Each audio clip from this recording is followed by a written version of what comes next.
Hello everybody, I'm Olive Croutons. If you're new to the channel, welcome. If you're old to the channel, get a life. Today we kick off a brand new series, a lore series for New World, the land of Aeternum. I've been playing a lot of New World recently, and if you have too, you'll notice these blue documents, books, scrolls, scripts, as you run through the land of Aeternum. When you find these blue documents, you'll press T, get some XP, and then a bunch of words pop up on your screen. If you're one of the people that can't be bothered to read these documents, well, this series is for you. New World is rich with lore, but you won't find this lore via quests. You'll find them via these blue documents. Our first episode of this series will follow the Stevens Expedition. The Stevens Expedition follows 3 men around Everfall who have set out to discover the secrets of the obelisks that form a circle around Everfall. There are 16 obelisks in total, with one central obelisk in the middle. Join me as we follow their adventure and find out their fate. Sit back, relax, and enjoy. The Stevens Expedition. Day 1. Found near Orion. Today we journey out from the settlement in Everfall to uncover all we can about these beguiling obelisks.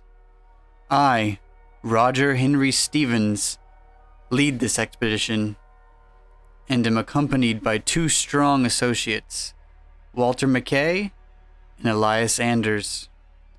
As leader, I assign myself the task of documenting our journey for posterity, as well as recording all scientific measurements and observations to be gained from this endeavor.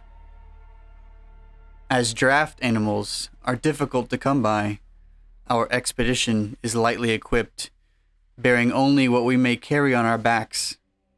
Our goal is to complete a circumference of the outer obelisks, and, if successful, gather a full expedition to penetrate ruins and make a true inspection of the central obelisk. One planned detour is to be made to the Windsward settlement for resupply and respite. I plan to spend a few days at each obelisk, taking measurements and gathering plant and stone samples from each location to determine what, if any, differences are present at each. Our first destination is the Orion obelisk, where the journey shall begin. Days 19 and 20. Found near Octans. Arrived at Octans today. No issues of note during the travel from Hydrus. Earlier settlers established a fortified structure nearby, where we have set up camp. A pleasant change from these past weeks, having a roof over our head. I shall have to speak with McKay and Anders and ensure we do not relax our guard, even during this respite. I am confident that my idea of leaving collected samples at staged locations is the correct one, given our limited carrying space. To note, samples have been stored at the Hydrus obelisk, while the first bundle of notes were stored at the Draco obelisk. Collect these upon our return. Structure is almost identical to others found on previous expeditions, save some environmental weathering. This morning, McKay tied off a rope and climbed to the observation platform, with nothing to show for it but a nice view. Stones appear to have been shaped with little or no use of tools, may have been magically crafted. We'll continue to investigate area, plan to move on to Delphinus soon. Day 21. Found near Delphinus. Delphinus is much the same as Octans, with no nearby threats, and travelers passing nearby with ease. Odd, that. Earlier obelisks in this expedition, Hydrus, Draco, and Orion, housed a number of guardians that did their best to prevent us from investigating the sites. Yet these 2 seem to be uninhabited. No damage is apparent, no major alteration in construction, though neither has easy access to the upper balcony. Is there something on that level which attracts the guardians? I shall convince McKay to scale aside to the platform to inspect the area further. We shall continue our endeavor, and with luck, we'll find a clue to help us unlock the mysteries of these obelisks.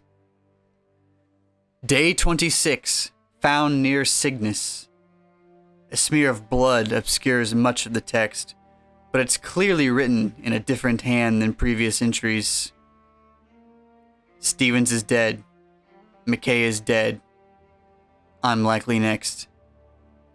I don't know why they aren't coming back to life. Not like we haven't all died once or twice or thrice before. Maybe we each have an allotment of lives, like cats? Maybe it has something to do with these obelisks? Whatever the case, the team is gone, and I'm trapped here.